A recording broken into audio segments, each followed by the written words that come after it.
You're definitely going to be shocked by what happened to this man. He was a slave, became a Roman centurion, something not allowed for a slave. Years later, he retired and in the end went back to being a slave. The name of this man was Claudius Picatus, and we're going to understand how he managed to do something impossible under Roman law, and why years later he went back to being a slave. So let's get into the video.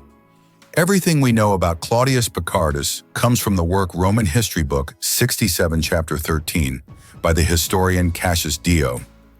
We don't know if Picatus was the son of a slave woman or if he became a slave later in adulthood. What we do know is that he lived in the 1st century CE and was possibly from a region far from the hills and plains of Italy, perhaps in the far north of the Italian peninsula or in some lesser-known province of the empire. Picatus learned to live under the harshness of Roman discipline. Exhausting tasks, severe orders, and physical punishments were part of his daily routine. But while other slaves accepted the fate imposed on them, Picatus secretly harbored one desire: freedom. Although there are no precise records of this, we can assume that Claudius's life was marked by constant work.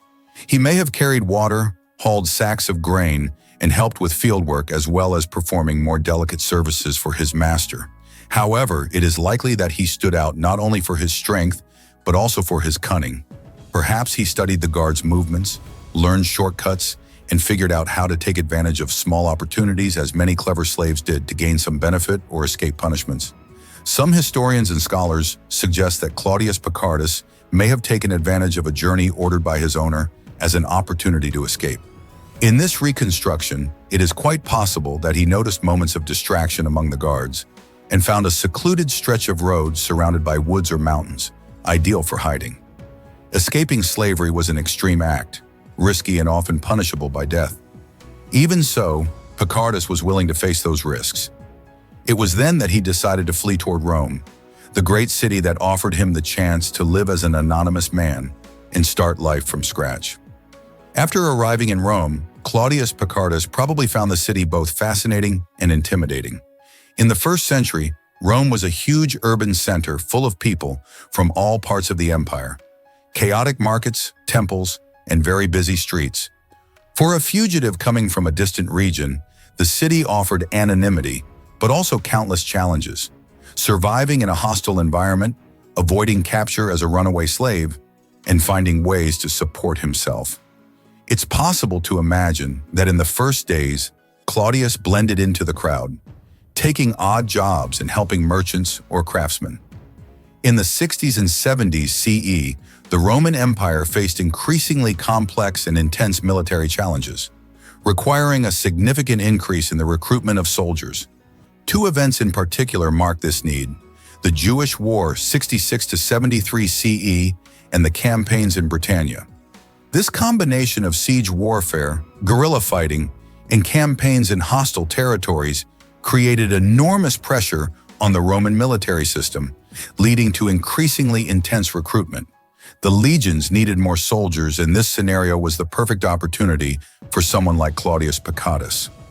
Although slaves were not officially accepted into the legions, foreigners without citizenship could under certain circumstances enlist as volunteers. It is likely that Claudius volunteered as an auxiliary soldier, perhaps initially in support roles or logistical functions.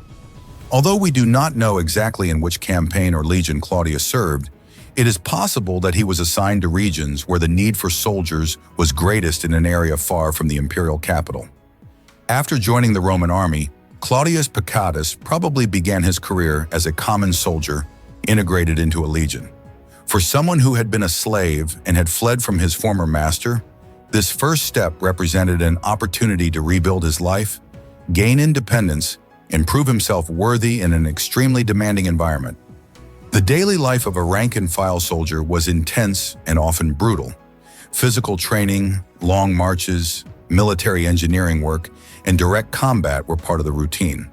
On distant campaigns such as in the Jewish War or in the campaigns in Britannia, the demands were even greater. Over time, Picatus began to stand out for his skill in combat and his discipline, drawing the attention of the legion's officers. In the Roman army, individual talents were often recognized, especially when a soldier proved capable of keeping calm under pressure, inspiring his comrades, and carrying out difficult orders. This recognition could lead to gradual promotions from a common soldier to positions such as Optoyo, assistant to the Centurion, and eventually to the rank of Centurion. According to Cassius Dio, Pacatus managed not only to survive the harsh demands of military service, but also to distinguish himself so significantly that he rose to the position of Centurion. How he managed this is something we will never know. One possibility is that Pacatus stood out for his bravery in a decisive battle. In Roman campaigns, ordinary soldiers had the chance to demonstrate extraordinary courage.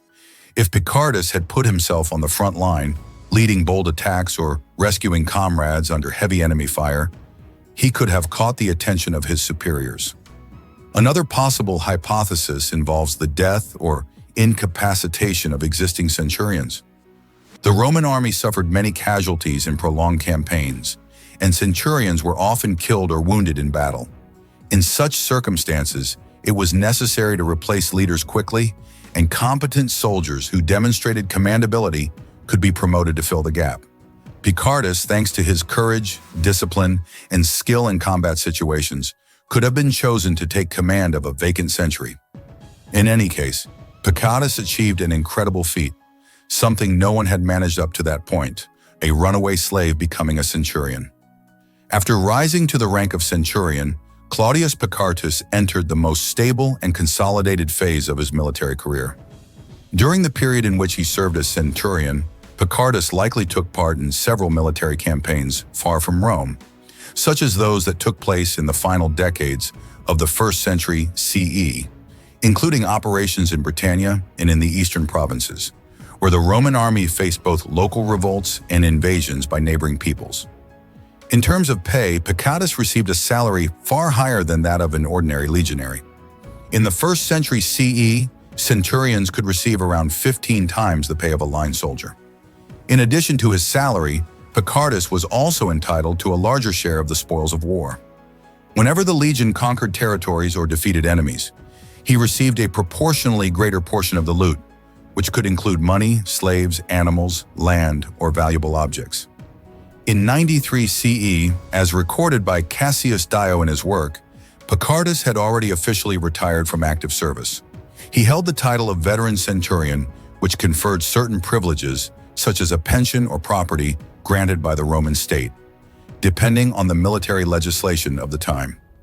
One of the greatest privileges Pacatus received was land. As a centurion, he was entitled to an area of land approximately twice the size of what was granted to an ordinary legionary. Another benefit was Roman citizenship.